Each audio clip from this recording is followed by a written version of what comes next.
काशीपुर के एक छोटे से गांव में एक मोहिनी नाम की लड़की रहती थी। मोहिनी का रंग सांवला था, जिसकी वजह से उसे कोई भी पसंद नहीं करता था। वहीं उसकी एक छोटी बहन भी थी जिसका नाम टीना था। वो रंग में बहुत गोरी थी और उसके माता पिता हमेशा उसकी तारीफ किया करते थे। मोहिनी की माँ उर्मिला मोहिनी को बिल्कुल भी पसंद नहीं करती थी, न ही उसके पिता विवेक उसे पसंद करते थे। इसी वजह से वो मोहिनी से ही घर का सारा काम करवाया करते थे और उसे जल्दी से किसी के सामने आने भी नहीं दिया करते। एक दिन की बात है, जब मोहिनी घर में पोछा लगा रही होती है, तभी उसकी माँ उर्मिला उसके पास आकर उससे कहती है, अरे ओ मोहिनी, कितनी देर हो गई तुझसे अभी तक पोछा नहीं लगा। जल्दी जल्दी काम निपटा ले, कल भाई दूज है और घर की साफ सफाई भी अच्छे से कर लियो। ये कहकर उर्मिला वहाँ से चली जाती है और बेचारी मोहिनी घर का सारा काम करने लगती है। ऐसे ही उसे लगे हुए पूरा दिन निकल जाता है। बेचारी बहुत थक जाती है।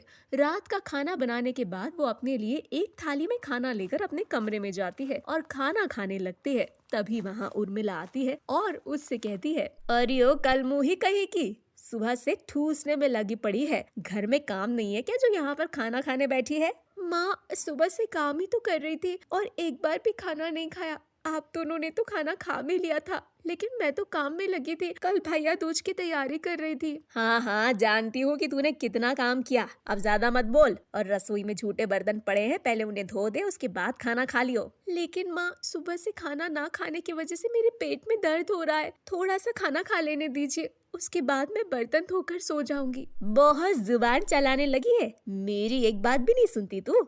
चुपचाप खड़ी हो और जाकर बर्तन हो, नहीं तो मुझसे बुरा कोई नहीं होगा। ये कहकर उर्मिला वहाँ से चली जाती है और अपनी माँ का ऐसा बर्ताव देखकर मोहिनी रोते रोते खाना छोड़कर बर्तन धोने चली जाती है। कुछ ही देर बाद वहाँ टीना आती है और मोहिनी को अपनी नई ड्रेस दिखाती है। ये देख मोहिनी, मेरी नई ड्रेस अच्छी लग रही है ना मुझ पर? हाँ टीना, ये ड्रेस तुम पर बहुत अच्छी लग रही है और तुम बहुत सुंदर भी लग रही हो। लेकिन क्या तुम मेरे लिए ड्रेस लेकर नहीं आई? अरे तेरे लिए? तू ड्रेस का क्या करेगी ड्रेस पहनकर? हाँ, इतनी तो काली कलूटी है, ऊपर से तेरे ऊपर कोई ड्रेस अच्छी भी नहीं लगेगी। ऐसा लगेगा कि तुझे ड्रेस बनाने के बाद ड्रेस की बेइज्जती हो रही है। अब इतनी सुंदर सुंदर ड्रेसों की बेइज्जती करना मुझे तो नहीं आता, और फिर तू इन ड्रेसों को पहनने के लायक भी तो नहीं है। अपनी बहन टीना के मुंह से ऐसी बातें सुनकर मोहिनी रोने लगती है और रोते रोते घर से निकल जाती है। वो रोते रोते एक जंगल में पहुंच जाती है, जहां वो एक पेड़ के नीचे बैठ जाती है। मोहिनी अपने आप से बात करती हुई कहती है, हे भगवान, ये कैसी जिंदगी है मेरी। मेरी खुद की माँ मुझसे नफरत करती है, मेरी बहन मुझे इतना उल्टा सीधा कहती है। इससे अच्छा होता कि मैं कहीं मर जाती, पैदा ही नहीं होती। कम से कम आज मुझे ये दिन तो नहीं देखना पड़ते। लेकिन अब बहुत रात हो गई है और मुझे यहाँ बैठे हुए काफी देर भी हो गई है। एक काम करती हूँ, वापस घर चली जाती हूँ, क्योंकि मेरे पास तो कोई ठिकाना ही नहीं है। ये सोचकर वो जंगल से वापस अपने घर जा रही होती है कि तभी रास्ते में उसे गिफ्ट का घर दिखाई देता है, जिसे देखकर वो चौंक जाती है। अरे वाह, ये तो बहुत बड़ा गिफ्ट का घर है, कितना सुंदर लग रहा है। आओ आओ मोहिनी, अंदर आओ, ये घर तुम्हारे ही लिए है, अंदर आओ। ये बात सुनकर मोहिनी डर जाती है, लेकिन डरते डरते वो गिफ्ट के अंदर जाती है, जहाँ वो देखती है अंदर रहने की सारी सुविधाएं होती हैं, बड़े से सोफे से लेकर सब कुछ। और इस गिफ्ट के अंदर किचन भी होता है, जहाँ अलग अलग तरीके के पकवान भी होते हैं। इस गिफ्ट के घर के अंदर सारी चीजें होती हैं, जिन्हें देखकर मोहिनी अपने आप से कहती है, अरे वाह, ये अंदर से तो बहुत ही सुंदर गिफ्ट का घर है, यहाँ तो किसी चीज की कोई कमी नहीं है। तभी गिफ्ट का घर कहता है, मोहिनी, ये कोई मामूली घर नहीं है, एक जादुई घर है। इस घर में तुम आराम से रह सकती हो। मैं तुम्हारी सारी परेशानियां जानता हूँ। तुम्हारी माँ और तुम्हारी बहन तुम पर बहुत अत्याचार करती है। तुम्हें जो चाहिए वो तुम्हें यहाँ मिलेगा, अच्छी से अच्छी ड्रेस से लेकर खाना भी। अब तुम यहाँ रह सकती हो।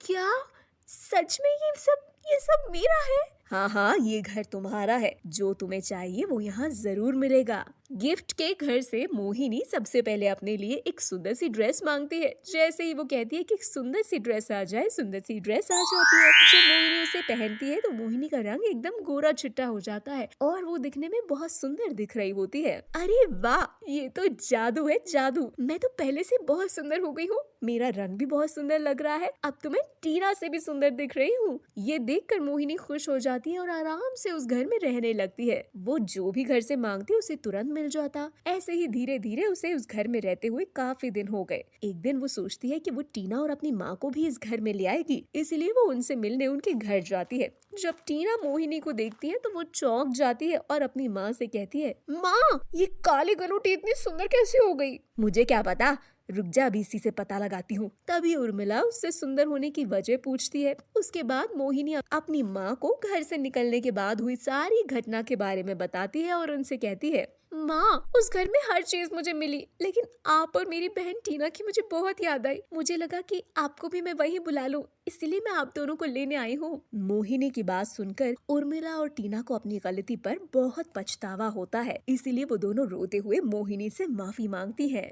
मुझे माफ कर दे बेटी, मैंने तेरे बारे में एक बार भी नहीं सोचा और तेरे ऊपर इतना अत्याचार करती रही। मैं तो माफी के भी लायक नहीं हूँ बेटी। एक माँ होकर मैंने तेरे रंग की वजह से तुझ पर इतने सारे अत्याचार किए। मुझे अपने ऊपर बड़ी शर्मिंदगी महसूस हो रही है। अगर हो सके तो मुझे माफ कर देना। माँ, आप ये कैसी बातें कर रही हो? आप मेरी माँ हो, आप जो करोगी मेरे लिए अच्छा ही करोगी। मुझे आप पर पूरा भरोसा है और आपने कोई गलती नहीं करी। मुझसे आप माफी मत मांगिए माँ।